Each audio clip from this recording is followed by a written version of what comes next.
sama gue Isal. Gue Cile di podcast Lucu-Lucuan episode ke-6.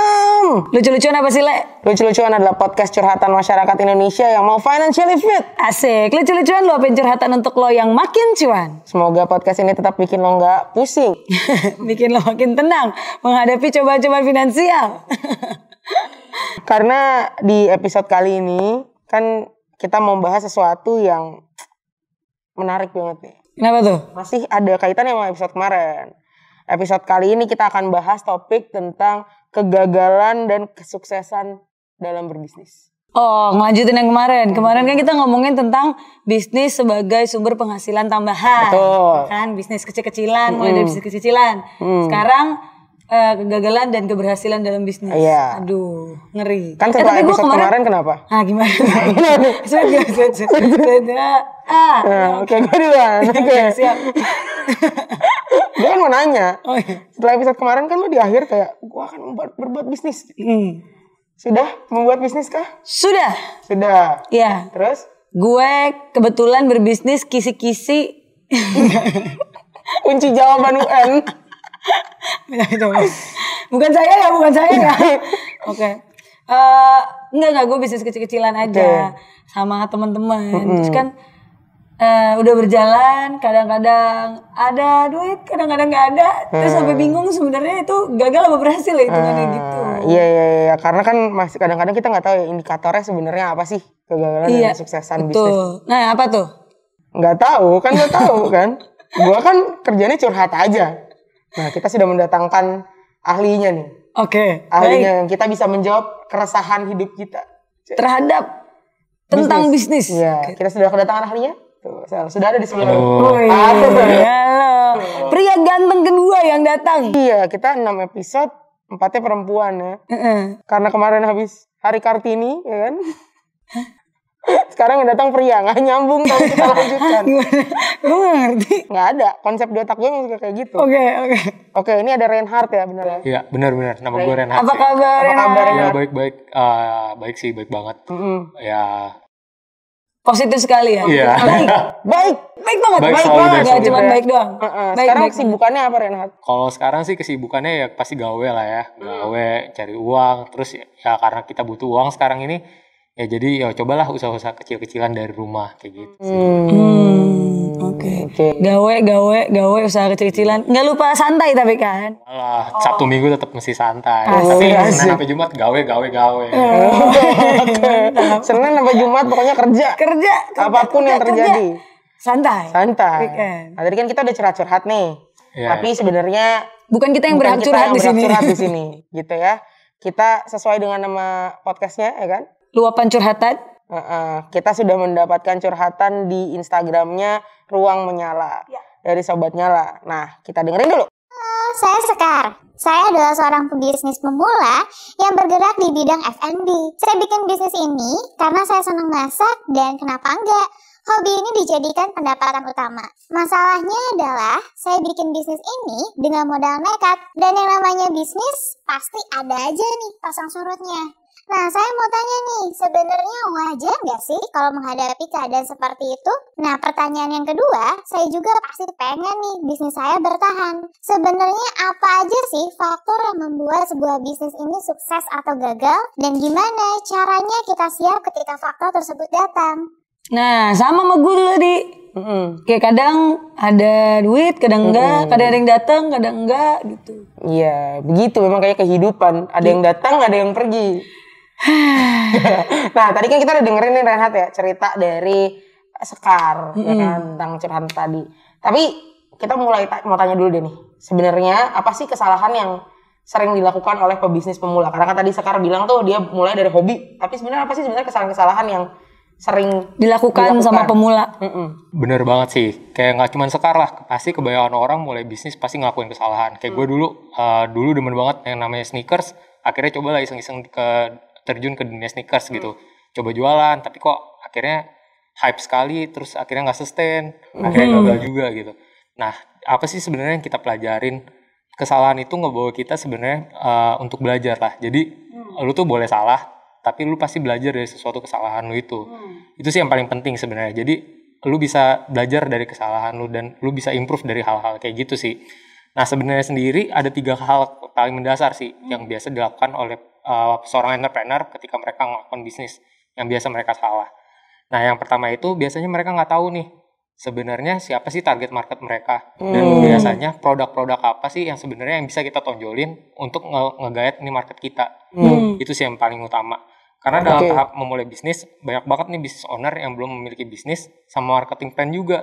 Jadi kita coba-coba aja salahnya dulu. Kayak tadi nih gue misalnya ya udahlah coba demen sneakers, coba jualan sneakers. Tapi akhirnya karena gue gak punya bisnis sama marketing plan yang jelas, akhirnya bisnis gue cuma bertahan paling setahunan doang kemarin kayak gitu.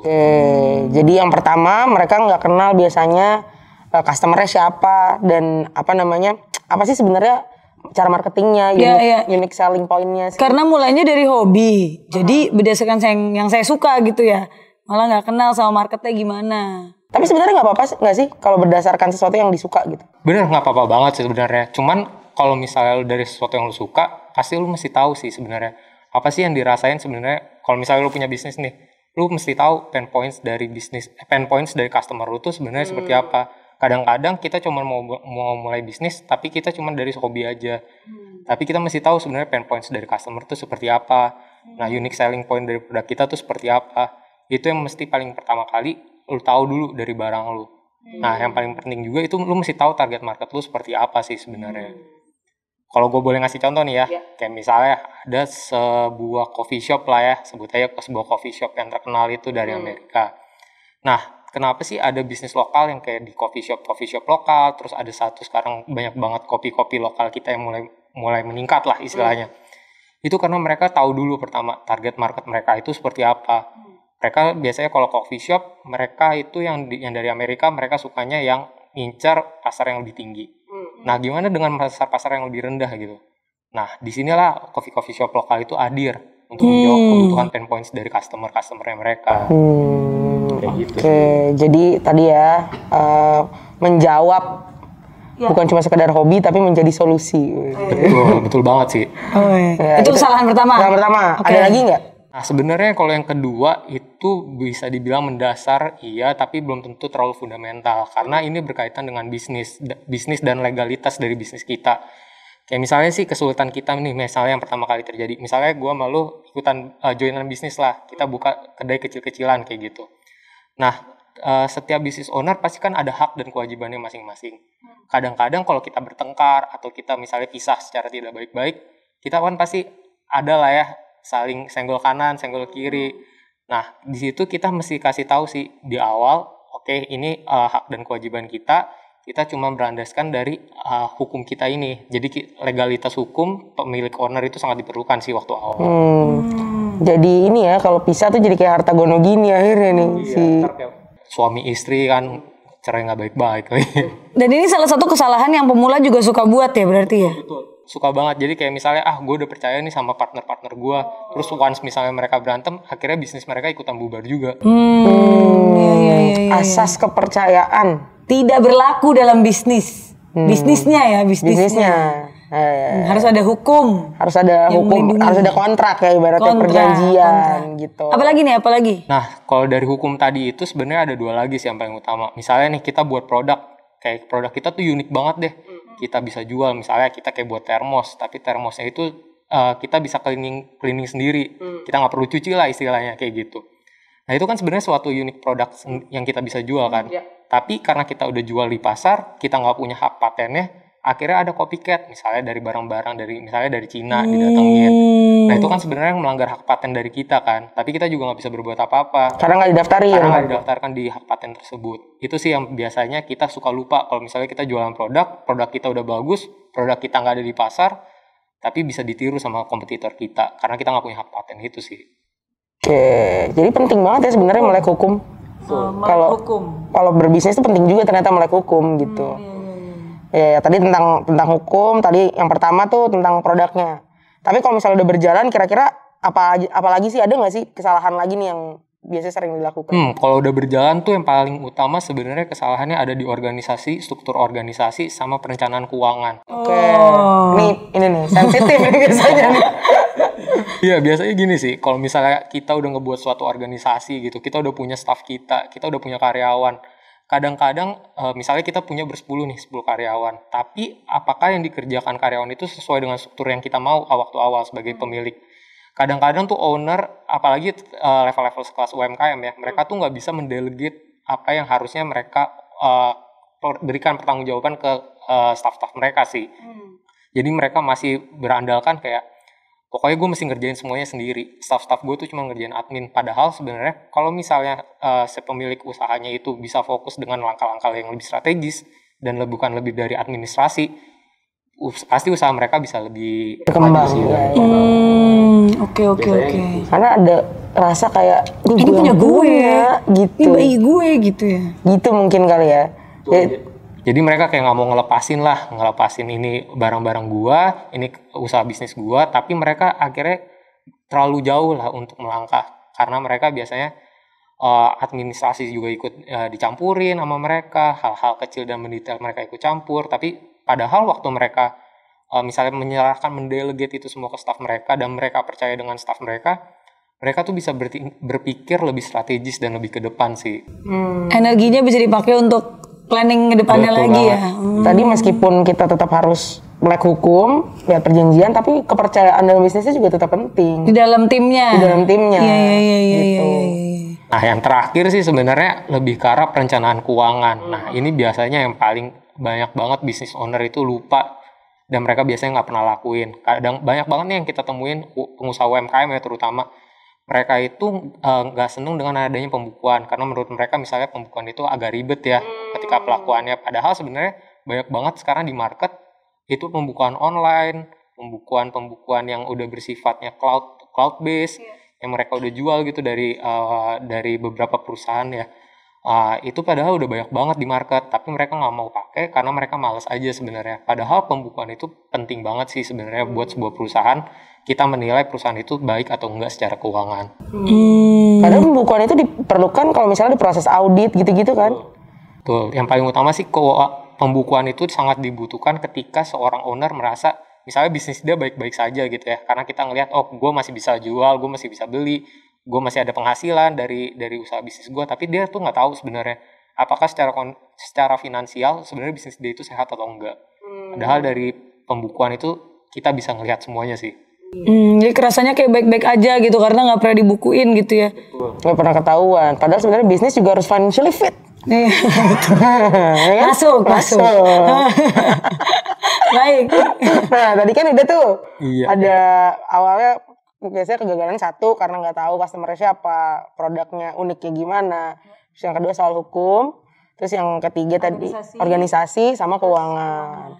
Nah, tapi kan kita semua pengennya bisnisnya bertahan nih, orang-orang yang buka bisnis gitu ya. Pengen sukses. Ada nggak sih tips yang supaya nih teman-teman di luar sana, sobat nyala di luar sana yang mungkin mau buka bisnis tuh bisnisnya bisa dipertahankan gitu buat meskipun mereka masih pemula. Bener banget. Kadang-kadang bisnis pemula itu butuh teman berpikir sih paling utama. Karena mereka kan nggak ngerti semua ya pasti. Mereka pasti misalnya ada yang jago di marketing, tapi mereka nggak ngerti operasional ataupun masalah pembukuan kayak gitu. Nah, yang paling utama sih sebenarnya dari bisnis pemula ini mereka butuh komunitas sih. Mereka butuh wadah, mereka butuh tempat untuk belajar bersama. Mereka butuh tempat belajar, mereka butuh tempat berkembang juga secara bersama-sama gitu. Jadi yang paling utama sih sebenarnya untuk para pemula ini mereka harus join ke dalam komunitas-komunitas bisnis yang ada sih di pasaran. Tapi jadi nggak saingan nggak sih biasanya kayak gitu atau gimana? Sebenarnya kalau kita lihat ya dari komunitas-komunitas kayak gitu banyak banget bisnis-bisnis yang sejenis. Misalnya dari F&B. F&B misalnya kita jualan siomay di belakang gitu ya. Ataupun kita misalnya juga jualan bakso. Itu kan sebenarnya bisa kalau dibilang kompetitor ya karena jajanan. Tapi akhirnya mereka bisa ngerti nih. Oh ternyata dari jualan siomay pain points yang kita lihat tuh dari segi customer seperti ini, dari jualan bakso seperti ini. Jadi mereka bisa dapat beberapa pandangan yang berbeda sih. Itu yang paling utama sebenarnya untuk mendapatkan insight dari teman-teman kita ini dalam satu komunitas. Oh, jadi biar nggak buta jalannya. Kalau sendiri kan nyasar. Kalau rame-rame juga tetap nyasar kalau nggak tahu jalan. Nyasarnya rame-rame. Gimana sih? Tapi kan biasanya kalau komunitas kan nggak kalau ngomong komunitas kan nggak cuma kita doang. Biasanya komunitas kan ada arahnya, ada tujuan barengnya. Gitu. Belum tentu, tapi kan intinya biasanya kalau komunitas. Iya benar. Tapi di komunitas itu membuka peluang juga untuk mungkin kolaborasi ya. Bener banget. Kadang-kadang kalau di komunitas misalnya kita jualan peralatan bangunan. Terus tiba-tiba di komunitas itu ada ternyata supplier baja atau pokoknya seng, genteng gitu-gitu ya. Kan kita bisa ketemu di satu komunitas, akhirnya mereka bisa saling kenalan, mereka bisa akhirnya join bisnis bareng kayak gitu. Oh, lebih gampang cari partnernya. Oh, lu jangan nyari jodoh terus, partner Itu bisnis. bonus. Iya, Siapa jangan lupa tahu. tetap ada catatan ya, ada kontrak. Ada catatan. yang sebelah catatan keuangan, yang kanan yang ini bagus, yang ini rapih nih. Sambil nyari, sambil Yang menyelam ini minum lumayan air. nih kayaknya nih. Oke. Tadi udah komunitas. Ada lagi nggak tips lain nih yang bisa diterapkan juga? Mungkin sebagai seorang pemula ya, kita mesti banyak belajar sih. Jadi banyak baca, banyak cari-cari riset yang ada di internet. Itu sangat berguna sih, apalagi lagi di dalam tahap awal kita, misalnya early stage, kita masih mencoba develop our product. Itu penting banget yang namanya cari-cari riset di internet, apakah sebenarnya produk kita ini relate dengan market atau tidak. Terus apalagi misalnya kalau kita mau launch pertama kali produk-produk atau bisnis kita, yang paling penting sih pertama testing ke teman-teman terdekat kita dulu sih. Apakah produk kita ini sebenarnya ngejual apa enggak. Jadi emang ini ya, belajar dan terus belajar. Belajar. Oke, kalau tadi kita ngomongin kesalahan nih. Oke, kita belajar dari kesalahan kita. Tapi udah jauh-jauh dari kesalahan, terus sebenarnya kita tuh kayak gue nih berada di tengah nih. Misalnya agak jauh dari kesalahan, tapi nggak tahu juga sebenarnya gue tuh udah sukses apa belum. Kalau bisnis dinyatakan sukses sebenarnya ukurannya apa sih? Sebenarnya kalau di bisnis tuh tergantung balik lagi sih ke ownernya. Sebenarnya tahapan suksesnya mereka itu sebenarnya kan balik lagi ya ke pemilik owner. Kita misalnya, gue tahun ini pengen fokus di penjualan gue. Misalnya tahun ini kita udah berhasil achieve berapa 200% growth gitu. Nah tapi di tahun depan misalnya kita punya prioritas yang berbeda. Setelah gue menjual lebih banyak, sekarang gue pengen profit gue yang lebih tinggi. Nah itu kan ada indikator-indikator yang berbeda ya. Tapi sebenarnya in general ada 3 sih sebenarnya yang bisa dijadikan sebagai indikator. Yang pertama itu pasti profit, kayak yang tadi dibilang. Kalau misalnya kita tahun ini target sales kita bertumbuh, itu yang sebagai target kita. Nah yang kedua itu ya dari sales itu kadang-kadang kita bisa lihat dari bottom line-nya. Nah bottom line-nya itu pasti profit kan. Nah dari profit ini kita bisa meningkatkan dari mengefisiensikan pengeluaran atau meningkatkan penjualan kita. Nah dari situ kita bisa lihat lah apakah bisnis kita berkembang atau enggak. Nah sebenarnya yang kedua lagi kita bisa lihat dari jumlah buyer sama supplier kita sih. Kalau bisa dibilang kan bisnis kita bertumbuh, pasti kita punya buyer juga pasti lebih banyak, kita punya supplier juga yang lebih terpercaya, kita bisa ngebangun relationship itu lebih lama dengan supplier dan buyer kita. Jadi itu sih sebenarnya indikator yang kedua. Kita ngelihat customer base kita sama supplier base kita itu juga pasti meningkat. Nah yang ketiga nih sebenarnya yang bisa dibilang sebagai indikator yang utama juga ya. Kita bisa ngelihat dari kepuasan karyawan kita itu sendiri. Nah kadang-kadang nih waktu kita ngebulai bisnis, karyawan yang masuk ke kita tuh kadang-kadang berat banget nyari karyawan. Kok susah ya? Ini awal bisnis ya. Pengalaman pertama. Waduh kok susah banget ya nyari karyawan untuk bisnis. Mesti ganti cepet, 2 bulan mereka udah keluar, 3 bulan mereka udah keluar. Tapi ketika bisnisnya itu udah sustain, udah berkembang dengan baik, biasanya karyawan-karyawannya itu pasti punya waktu kerja jauh lebih lama daripada kita. Dan banyak yang mau datang ya, jadi karyawan. Oke. Itu bisa jadi ukuran apakah bisnis tuh sukses atau enggak. Yeah. Tapi tadi menarik banget di jawabannya gue mendengar kata berkembang. Jadi kayak tadi sempat dibilang bahwa bisnis kita berkembang untuk lihat bisnis kita berkembang. Berarti sebenarnya bisa dibilang nggak kalau misalnya sukses itu bukan kayak satu tujuan akhir kayak oh ya ini berhasil gitu, tapi yang ngelihat bisnis kita terus bertumbuh. Benar-benar, karena dalam bisnis itu sebenarnya nggak ada end goals ya. End goals kita itu pasti terus membuat bisnis kita berkembang secara terus menerus sih. Ya, menarik loh itu, menarik. Kan kalau biasanya kan orang kayak oh sukses tuh berarti gue udah mencapai sini gitu, tapi perkembangannya itu Ya, berarti bagaimana terus ya tadi berkembang, bertumbuh gitu ya. Jangan badan aja nih berkembang nih, makan terus nih.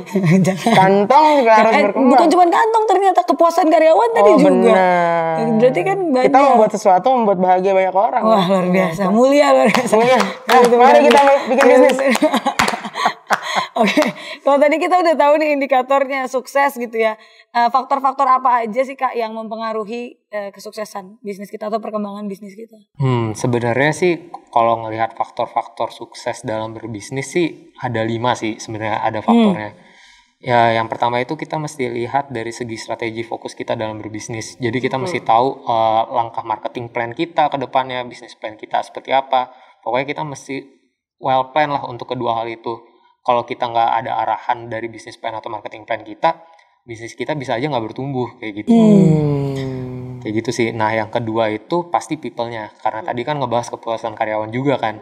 Nah, people kita itu mesti bertumbuh juga. Karena dengan bertumbuhnya karyawan kita, bisnis kita juga ikutan bertumbuh. Kita mesti ngetrain karyawan kita dengan baik untuk mereka juga lebih efisien dalam berjualan, untuk meningkatkan kontribusi sales kita ke perusahaan. Seperti itu sih. Jadi talent itu sangat dibutuhkan, baik untuk rekrutmen ataupun untuk retainnya juga. Kayak gitu sih. Nah, yang ketiga masalah operation. Kalau masalah operation ini lebih ke arah bagaimana kita mengefisiensikan bisnis kita itu lebih baik lagi. Misalnya kita punya pengeluaran misalnya 2 juta gitu bulan ini. Nah, gimana sih kita menurunkan biaya operasional ini untuk meningkatkan profit kita itu tadi. Itu yang paling penting juga sih. Kadang-kadang, apalagi di industri manufaktur ya, operation itu kadang-kadang suka dilupakan karena mereka hanya mengejar target produksi, tapi mereka kadang-kadang lupa dengan umur mesinnya mereka. Karena mereka tidak mau melakukan pengefisiensian tersebut sih.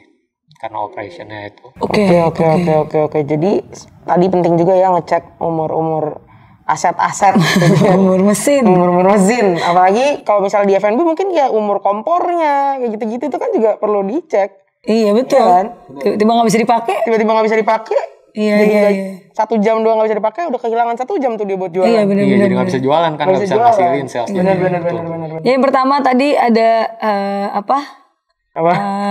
manajemen tadi ya. Yang kedua ada people, terus ada operation, terus apa lagi? Yang keempat sebenarnya balik ke marketing lagi sih. Balik ujung-ujungnya ngomongin penjualan, uang dan uang sih lebihnya. Jadi kita mesti buat marketing plan kita yang lebih baik lagi sih emang. Gimana kita meningkatkan customer base kita, bagaimana kita meng-acquire customer baru yang ada di kita, bagaimana kita meretain customer yang sudah kita punya. Jadi kita ibaratnya nggak ngisi ember bocor gitu.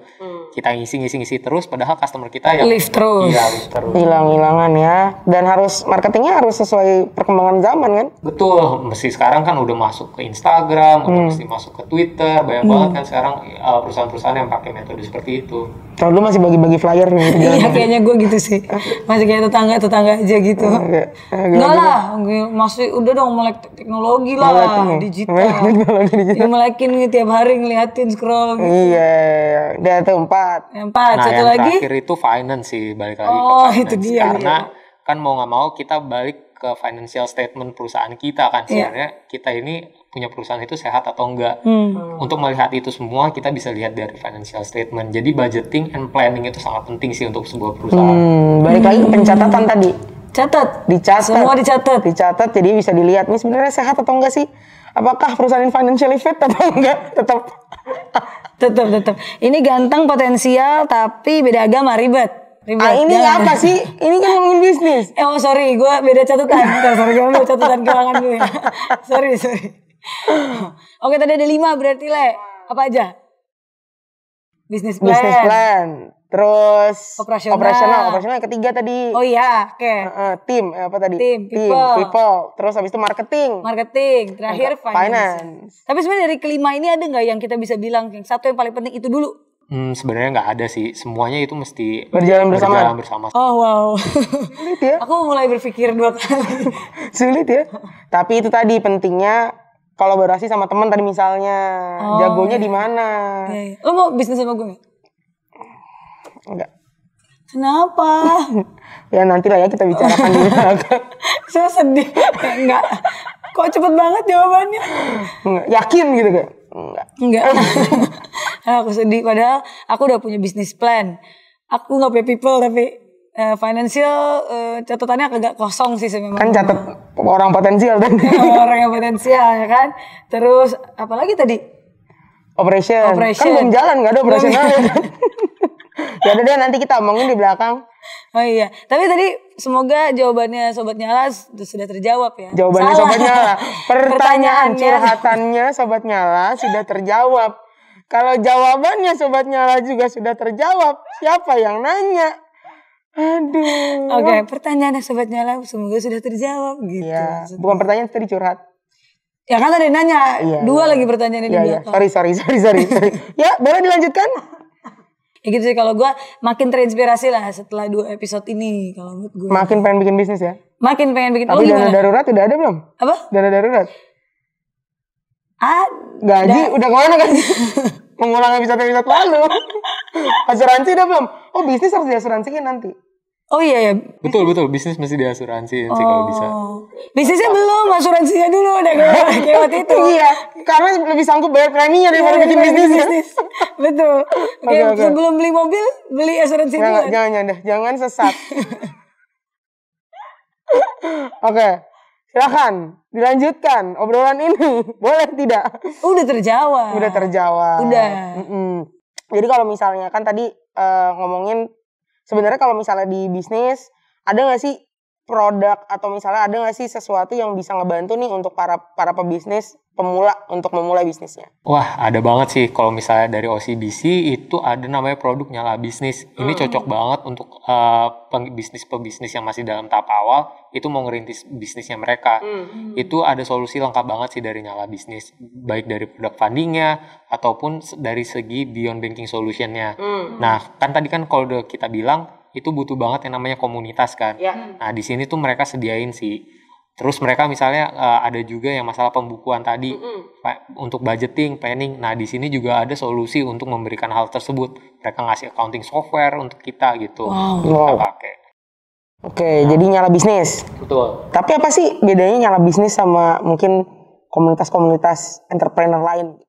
Sebenarnya Nyala Bisnis itu produk sih. Produk, oke. Produk sama layanan dari OCBC NISP. Nah, kalau misalnya di Nyala Bisnis ini, kita punya ada beberapa fitur unggulan lah dari Nyala Bisnis ini.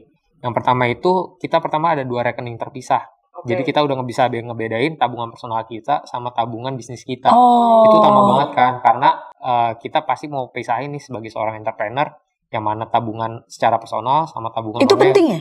Ih, penting banget itu. Oh. Soalnya kalau misalnya kegabung, kalian mana tahu kan ini uang kita atau uang perusahaan. Kayak gitu. Semakin ragu untuk berbisnis dengan Anda. Oke, tadi rekeningnya bisa ada 2 rekening. Iya. Apalagi? Nah, yang kedua itu kita ngasih bebas biaya administrasi sih untuk Bebas biaya rekeningnya. administrasi. Iya. Yang ketiga bebas biaya tarik tunai juga di ATM mana saja. Jadi kita lagi nongkrong di mana, ada ATM, kita bisa tarik uangnya. Walaupun bukan ATM OCBC. Nah, yang keempat itu bebas biaya transfer ke bank manapun. Itu juga udah pasti mantep banget kan. Kita kayak mau transfer kemanapun, itu udah diberikan gratis lah dari layanan Nyala Bisnis. Yang kelima itu akses pinjaman konfirmasi instan. Akses pinjaman konfirmasi instan. Gimana tuh? Kalau misalnya nih kita udah biasa bertransaksi dengan Nyala Bisnis ini, dengan produk giro dan produk tabungannya itu, kan kita sebagai pihak perbankan udah tahu ya aktivitasnya seperti apa dari bisnis kalian gitu. Nah, kita juga bisa ngebaca nih bisnis yang baik ini seperti apa sih dari transaksi yang berjalannya itu. Nah, dari pihak perbankan juga pasti bisa memberikan approval instan untuk pinjaman-pinjaman tersebut. Ya gitu sih, makanya kalian mesti rajin bertransaksi di OCBC NISP. Jadi bikin bisnis kita langsung ikutan Nyala Bisnis. Gimana? Ayo, tapi bareng sama gue. Oke. Ya udah. Lo sebenarnya percaya sama Nyala Bisnis nggak, bukan sama gue kan? Iya, gue percaya dengan Nyala Bisnis. Gue ini agak ragu di sini sama dia. Ada lagi nggak? Nah, 2 lagi sih. Jadi kan kadang-kadang kita biasanya kalau bisnis keluar tapi nggak ada nabung. Nah, di Nyala Bisnis itu juga tersedia deposito online sih sebenarnya. Jadi kita juga bisa ikutan nabung di situ. Nah, yang terakhir itu misalnya kan pemilik bisnis pengen punya kartu kredit sendiri ya. Nah, di sini di Nyala Bisnis kita juga bundling dengan produk kartu kredit kita. Oh. Semua ada. Semua ada. Hanya dari dalam satu. Nggak ada. Di Nyala Bisnis bisa membuat bisnis kita financially fit. Terus aja masuk-masukin. Oke. Berarti sekarang kita kalau bikin bisnis, kita ikutan Nyala Bisnis juga. Siap. Nah, yang satu lagi misalnya kan kalian wanita-wanita ini ingin mencoba untuk membuat bisnis ya. Nah, pasti kan kalian karena belum tahu, pasti pengen belajar juga ya. Nah, di OCBC NISP juga ada nih satu komunitas namanya itu Women Warriors. Nah, setiap minggunya itu kita suka ada yang namanya program We Talks. Nah, di situ kita sebagai seorang entrepreneur bisa belajar lah bersama-sama, dapat bertumbuh juga, saling berbagi ilmu dengan para women warriors lainnya. Nice. Nyala bisnis nih. Menarik. Jadi tadi tips-tips itu sebenarnya bisa kita dapatkan melalui Nyala Bisnis. Dan pasti lebih dalam lagi ya kalau di sana ya, karena bahasannya lebih dalam dari. Gimana? Jadi bikin bisnis? Semangat sih, terinspirasi lah. Terinspirasi. Kenapa tuh? Boleh tahu nggak? Karena udah dari pertama nih kan bahasannya, dari episode 1 nih kan ngomongin gaji kemana. Kayak ditampar gitu ya. Terus mana dana darurat lo apa segala macam. Sampai akhirnya dikasih tahu tips gimana caranya punya uang tambahan dari bisnis kecil. Terus sekarang dikasih tahu lagi jalan-jalannya mesti lewat sini supaya nggak nyemplung gitu kan, supaya berkembang. Jadi sebenarnya kalau misalnya tadi dari ceritanya kan mau itu baru, yang penting bisa bisa belajar, terus dimulai bareng sama teman, komunitas atau apapun gitu kan. Jadi kita mau bilang apa nih sebenarnya? Tidak ada yang tidak bisa. Sampai ketemu lagi. Dadah.